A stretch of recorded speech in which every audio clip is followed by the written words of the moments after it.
തെളിച്ചമേകാൻ പൊൻപുലർക്കാലം വെളിച്ചമാകുമ്പോ നുറുങ്ങുവെട്ടം പക്ഷിപരാഗം തെളിച്ചു കാട്ടുമ്പോ വരുന്നു ദൈവം മനസ്സിനുള്ളിൽ തിളക്കമേകിടാൻ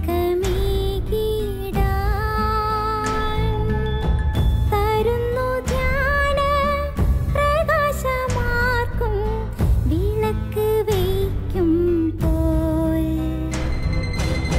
നുറുങ്ങുവെട്ടം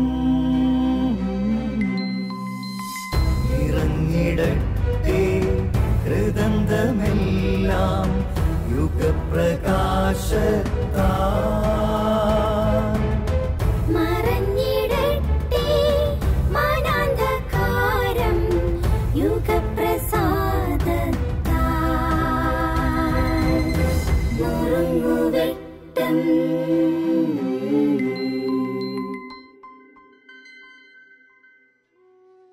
പ്രിയ സ്നേഹിത, എല്ലാവരിലും നന്മ ഒളിച്ചു കിടപ്പുണ്ട്. അത് തിരിച്ചറിയാൻ നമുക്ക് കഴിയണം. ക്രിസ്തുവിന് കഴിഞ്ഞു. ലോകം മുഴുവനും തള്ളിപ്പറഞ്ഞ ഒഴിവാക്കിയ പലരിലും ക്രിസ്തു നന്മ കണ്ടെത്തി. സഖ്യവൂസ്, അവൻ ലോകം പരിത്യജിച്ച പാപിയായിരുന്നു, ചുങ്കക്കാരനായിരുന്നു. എന്നിട്ടും ക്രിസ്തു അവന് നന്മ കണ്ടെത്തി. പാപിനിയായ സ്ത്രീയിലും എന്തിന് മനനിമിഷം നല്ല കളനിൽ പോലും നന്മ കണ്ടെത്താൻ ക്രിസ്തുവിന് കഴിഞ്ഞു. ക്രിസ്തുവിൻ്റെ മനസ്സ് നമുക്കുണ്ടെങ്കിൽ ചുറ്റുമുള്ള എല്ലാവരിലും നന്മ കാണാനുള്ള വെളിച്ചം നമുക്കുണ്ടാകും. അതാണ് യഥാർത്ഥ വിശുദ്ധി. അവരൻ്റെ വിശുദ്ധി നമ്മളിലേക്ക് പടരുമ്പോഴാണ് സ്നേഹം മാംസം ധരിക്കുന്നത്, കരുണ അർത്ഥപൂർണമാകുന്നത്. ഓർക്കുകയാണ്, വളരെ ചെറുപ്പത്തിൽ സെമിനാരിലായിരുന്നപ്പോൾ തിയോളജി പഠനകാലത്ത് അടുത്തുള്ളൊരു ഇടവകയിൽ കാറ്റഗിസം പഠിപ്പിക്കാൻ പോയതാണ്. വികാരിച്ചൻ പറഞ്ഞു, കുട്ടികൾക്ക് വേണ്ടി ഒരു നാടകം ഒരുക്കണമെന്ന്. നാടകത്തിന് വേണ്ടിയുള്ള കുട്ടികളെ തിരഞ്ഞെടുത്തപ്പോൾ അമൽ എന്നൊരു കുട്ടിയും ഉണ്ടായിരുന്നു. പാരീഷ് കമ്മിറ്റിക്കാർ പറഞ്ഞു, അവനെ തിരഞ്ഞെടുക്കേണ്ട മഹാകുസൃതിയ നാടകം പരാജയപ്പെടുമെന്നൊക്കെ. എന്നിട്ടും അവനെ ഞാൻ തിരഞ്ഞെടുത്തു. കാരണം അവനൊരു ഗുണമുണ്ടായിരുന്നു. അവൻ്റെ മുഖം യേശു സദൃശമായിരുന്നു. അതുകൊണ്ട് മാത്രം ആ പീഡാനുഭവ നാടകത്തിൽ യേശുവിൻ്റെ റോൾ അവന് കൊടുത്തു. കമ്മിറ്റിക്കാർ പറഞ്ഞതൊന്നും ഞാൻ കേട്ടില്ല. റിഹേഴ്സൽ തുടങ്ങി, നന്നായിട്ടൊക്കെ പ്രാക്ടീസ് എടുത്തു.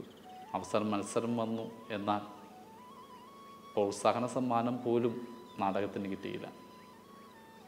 അല്ലാത്തൊരു നിരാശ വന്ന്. മുതിർന്ന കമ്മിറ്റിക്കാർ പറഞ്ഞത് കേൾക്കാത്തത് കൊണ്ടുണ്ടായ ദുരന്തമാണെന്നൊക്കെ വിചാരിച്ച് പള്ളിയുടെ ഫ്രണ്ട് ഞാൻ ഇരിക്കുക. വല്ലാത്ത സങ്കടത്തോടെ അമലെന്ന ചെറുപ്പക്കാരൻ്റെ അടുത്ത് വന്നിട്ട് ചോദിച്ചു, ബ്രദറെ, ഈ നാടകത്തിൽ യേശുവായിട്ട് അഭിനയിക്കാൻ എനിക്കധികം റോളൊന്നുമില്ല. കുരിശും വഹിച്ചുകൊണ്ട് അങ്ങോട്ടും ഇങ്ങോട്ടും നടന്നാൽ മാത്രം മതി. ഒരു ഡയലോഗ് പോലും ഇല്ല. എന്നിട്ടും ഈ റോളിന് വേണ്ടി ഞാൻ എൻ്റെ പഴയ സ്വഭാവമൊക്കെ അവസാനിപ്പിച്ചു. എന്നും പള്ളിയിൽ വരും, നന്നായിട്ടൊക്കെ സംസാരിച്ചു.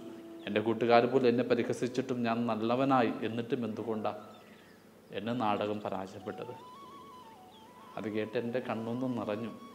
അത് നാടകം പരാജയപ്പെട്ടത് കൊണ്ടല്ല, എല്ലാവരും കുറ്റം ആരോപിച്ച തെമാടിയെന്ന് മുദ്രകുത്തിയ അമലിൻ്റെ ഉള്ളിലെ നന്മ പുറത്തു വന്നതുകൊണ്ടാണ്. ഇതാണൊരു സാധ്യത.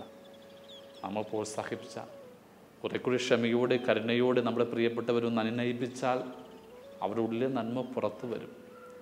ക്രിസ്തു ചെയ്തതാണ്.